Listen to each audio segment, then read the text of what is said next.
praise the Lord. Welcome to Nurse Official Too. இதனால கூட உங்களை இந்த வீடியோ மூலமா சந்திக்கிறதுல ரொம்ப சந்தோஷப்படுறேன். இன்னைக்கு கூட மத்தியில ஒரு சின்ன காரியத்தை உங்களோட கூட ஷேர் பண்ணிக்கலாம்னு நினைச்சேன். என்ன காரியம் அப்படின்னு பாத்தீங்கன்னா, யூசுவலா சிம்பிள் மேத்ஸ் வந்து அடிஷன், சப்ட்ராக்ஷன், மல்டிப்ளிகேஷன், டிவிஷன் இப்படின்னு நிறைய சம்ஸை கத்துட்டு இருந்திருப்போம். அதோட அந்த பேசிக் நாலேஜ் வச்சு நம்ம பெரிய பெரிய கிளாஸ் போகும்போது we used to solve the problems. இன்னைக்கு உங்க வாழ்க்கையில எனக்கு மட்டும் ஏன் இவ்வளவு ப்ராப்ளம், எனக்கு மட்டும் ஏன் always I'm getting suffer, always getting problem, always getting into trouble அப்படின்னு நீங்க யோசிச்சுட்டு இருக்கீங்க அப்படின்னா, it is the place where God increasing your knowledge. கர்த்தருக்கு பயப்படுதல் ஞானத்தின் ஆரம்பம். Fear of the Lord is beginning of wisdom அப்படின்னு நம்ம பைபிள்ல பார்க்கிறோம். அதே போலதான் இன்னைக்கு நம்ம வந்து நம்மளோட ப்ராப்ளம் எப்படி நம்ம அப்ரோச் பண்றோம், எப்படி நம்ம வந்து ஃபேஸ் பண்றோம், எப்படி நம்ம அதை மாராலிட்டி அண்ட் ரைச்சஸ்னஸ் மாறாம நம்ம அதை ஃபேஸ் பண்றோம் அப்படிங்கறத பொறுத்து நம்ம தேவனுக்கு பயப்படுற பயம் வெளிப்படும். அது நிமித்தம் நமக்கான ஞானம், நம்மளுடைய விஸ்டம் வளரும்.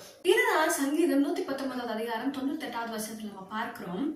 நீர் உம்முடைய கற்பனைகளை கொண்டு என்னை என் சத்துருக்களிலும் அதிக ஞானம் உள்ளவராக்குறீர், அவைகள் என்றைக்கும் என்னுடனே இருக்கிறது. இந்த வசனத்துல நம்ம பார்க்கும் பொழுது தேவன் நமக்கு கொடுக்குற எல்லா ப்ராப்ளம்ஸ்ல இருந்தும் நம்மள ரெஸ்கியூ பண்ணும்போது நமக்கு நாலேஜையும் விஸ்டமையும் இன்க்ரீஸ் பண்றாரு அப்படின்னு நமக்கு தெரியுது. நம்மளோட எதிரிகள் நமக்கு எப்படிப்பட்ட சூழ்நிலைகளை நமக்கு உருவாக்கி கொடுத்தாலும், எப்படிப்பட்ட ஆப்போசிட் சிச்சுவேஷனை கிரியேட் பண்ணாலும், அதுல இருந்து நம்மளால வெளிக்கொண்டு வரதுக்கு, அந்த ப்ராப்ளம் சார்ட் அவுட் பண்றதுக்கு தேவன் நமக்கு போதிய ஞானத்தை தரார். நம்மளோட ஃபர்ஸ்ட் எனிமியான ஃபியரா இருக்கலாம், இல்ல நம்மளோட ரிஜெக்ஷன்ஸா இருக்கலாம், இல்ல பாயிண்டா இருக்கலாம், இல்ல என்ன மாதிரியான எனிமியா இருந்தாலும் அதை ஃபேஸ் பண்றதுக்கான பலனை ஆண்டவர் நமக்கு தரார். அதை ஃபேஸ் பண்றதுக்கான ஞானத்தை, விஸ்டமை கர்த்தர் நமக்கு தரார். இன்னைக்கு உங்க வாழ்க்கையில எனக்கு ஏன் இவ்வளவு ப்ராப்ளம் அப்படின்ற क्वेश्चन இருந்தா, the answer is it is to increase your wisdom and knowledge. So stay positive, see the things in a positive way and stand strong in the Lord's word. Thank you for watching. See you next video.